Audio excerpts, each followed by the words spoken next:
Hello and welcome back. This is episode 12 of Tournament Game Analysis.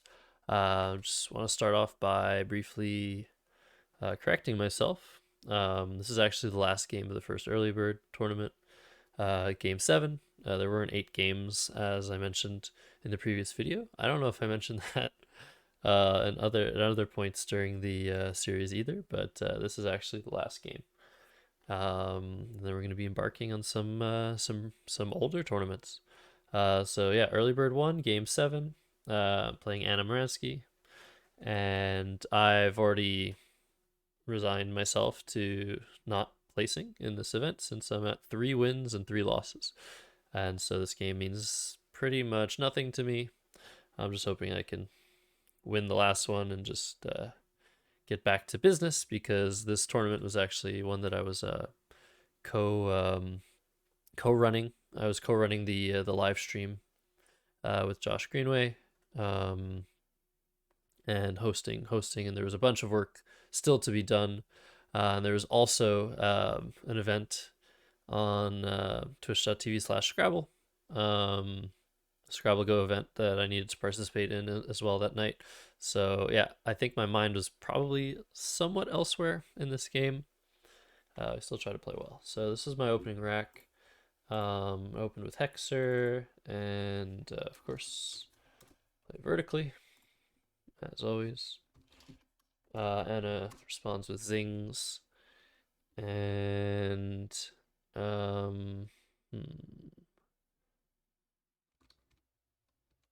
yeah, I think this is what my rack was, and I phonied here actually.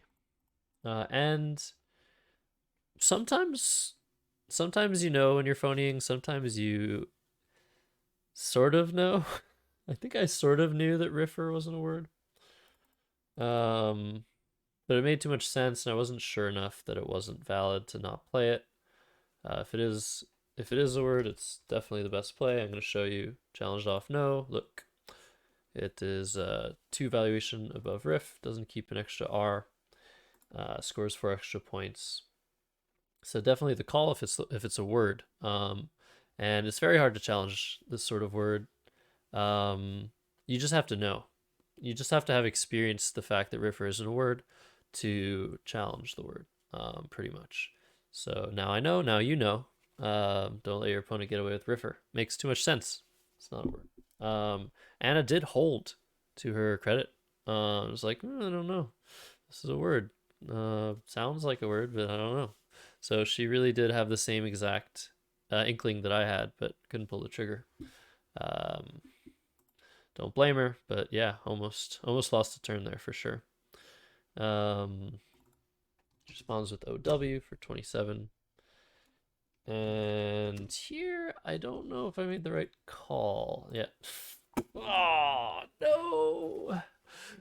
I missed QWERTY. Oh, no. That's so sad. It's almost typed out in on my rack anyway. But not to worry, I've played the word QWERTY before. I just missed it this time. It's such a weird word, guys. Oh, but it's so annoying to miss. It's so good. I did see Wary for 40. I ended up playing QI. I was worried that like maybe QAT was better, but I'm not even gonna simulate this position because, yeah, 51 points, getting rid of the Q. Can't ask for better. And Anna responds swiftly with Jin, which brings her into the lead and also puts me in very tough spot, actually. I mean, I can't really do anything about the fact that Jin was played, setting up the D hook. But yeah, I just have to hope she doesn't have one of the four remaining Ds, pretty much. So Waney or Wary.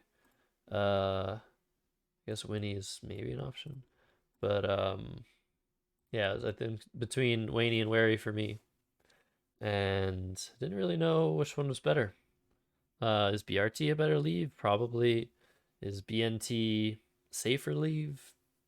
Probably.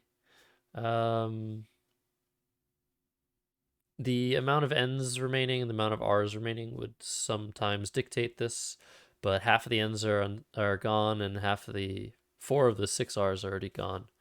And only 29 tiles have been played, so it's very unlikely I'm going to redraw an N or an R. I mean, not extremely unlikely, but just not something to really consider. I think in this position, you just want to make the move that has the best leave. And I was worried I'd get it wrong. Indeed, I did. I thought that maybe the R on the board made BNT better. I could play through that. I thought that I was likely to draw into an O to play like Knob or Rob, so it didn't seem to matter too much, but it does seem like there's a significant difference in leave value here. BRT does appear like the better leave to me now that I look at it. Definitely not trying not to be biased by the results, but I don't know. There's some weird reason I decided to keep BNT, and I knew that I could be getting it wrong. Yeah. So there you go. There's a huge difference.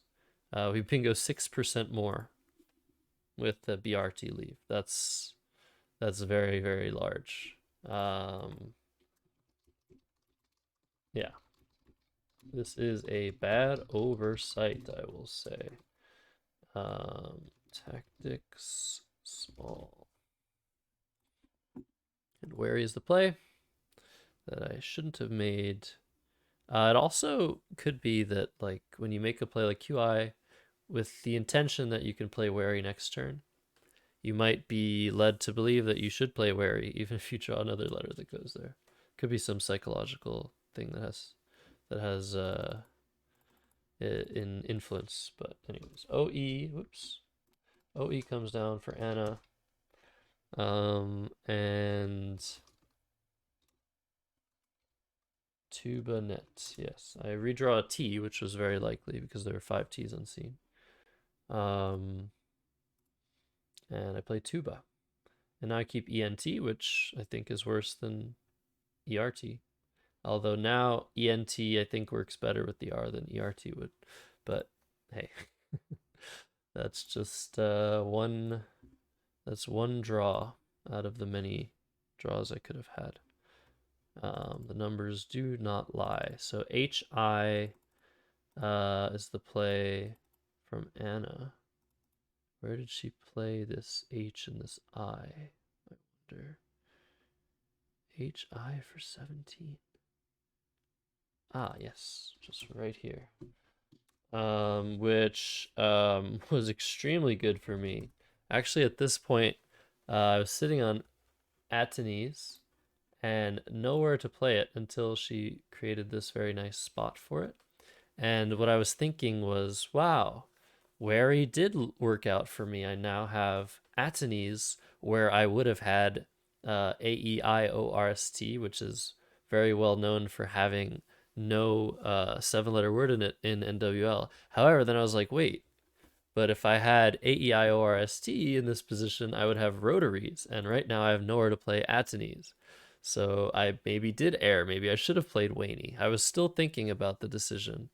And obviously, this is completely, like, it's complete baloney to think about Scrabble in this way. But it's basically all I had to go with is this one iteration of things that ended up transpiring. Obviously, I could play this position hundreds of times before I even started to get a feel of which leave might have been better to keep between BNT and BRT.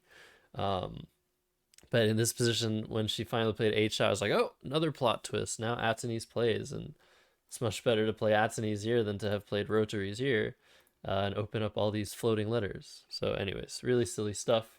And obviously, when she made this play and I slapped down Atenese, she's like, oh, I guess I gave you a better spot. And then she looked a little bit. She's like, wait, did I give you the only spot? And she like was like, oh no, probably really regretted her play.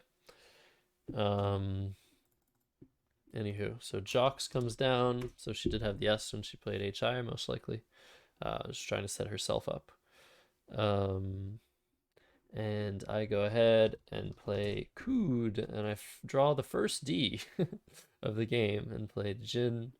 I could also play Good or Goad if I really want to get rid of the G. Let's actually see how these plays perform. I think Cood is probably correct, but hey, the G surprises us every single time with how bad of a letter it is. He plays for 30 points, keeping too many vowels, um, performing just as well potentially as Cood, just because of how bad the G is. Anyways, I kept my G, and Cutie is the play from Anna, trying to open some dangerous stuff here. Very smart play by her. And here I played Pagod. Could also play Lapdog here.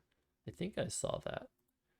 But I definitely want to address this double threat. This is the easiest lane to block. Double lanes like these are especially dangerous, not only because, I mean, you're quadrupling the value of any bingo you play here, but also because they don't really give back anything major most of the time.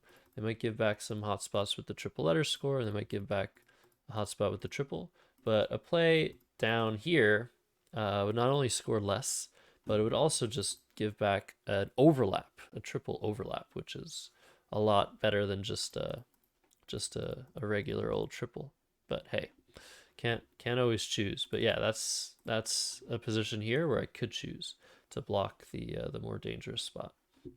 So Pagod is the play, and very nice comeback by Anna of Lovage for 42. That was definitely a threat.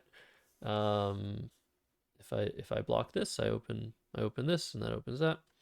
The dynamics are ever so complex, and I can't even remember what word I was trying to say. Anyway, Scrabble. And here I drew into a very nice rack of DEILST blank and stylized with the S or the Z. Those are the two options. Obviously, you chose the flashier one. We all chose that one. I know, I understand. Sometimes when you have the choice, just always make the flashy play. That's my understanding of it. Vega comes down, and the game is over. I draw the second blank in a row, and miss embalm. Oh, I saw embalmer. I missed emblazer. Neither of these words I would have been sure of. I saw embalmer and wasn't 100% on its validity. I actually even wrote it down here on the top. If you don't believe me, I was like, maybe. I thought maybe embalmer with the I was good, but those ER words are just very difficult. But that's definitely better to play that. Guess I could have played here for more. Okay, that's also better than what I did. But yeah, it would have been really cool if I could make a second play making a blank a Z. So that's very unfortunate. Like, imagine playing in Blazer after playing Stylized. That is pretty ridiculous. Anyways, okay. Ramble is the play, and Anna makes a very nice play here. Patinate. She wasn't 100% sure of the word, but decided, hey, you gotta play it, right? And here is the end game. Not much to think about. Unfortunately, I couldn't find any plays that really went out in two. But actually, there are a couple. But I figured, yeah, definitely should have seen these. So this keeps YULE, Yule, on the rack. And where does that go? Oh, I have Gluey. Okay. That's one outplay. I guess it's really hard to block that. Gluey. What about if I just have YULE?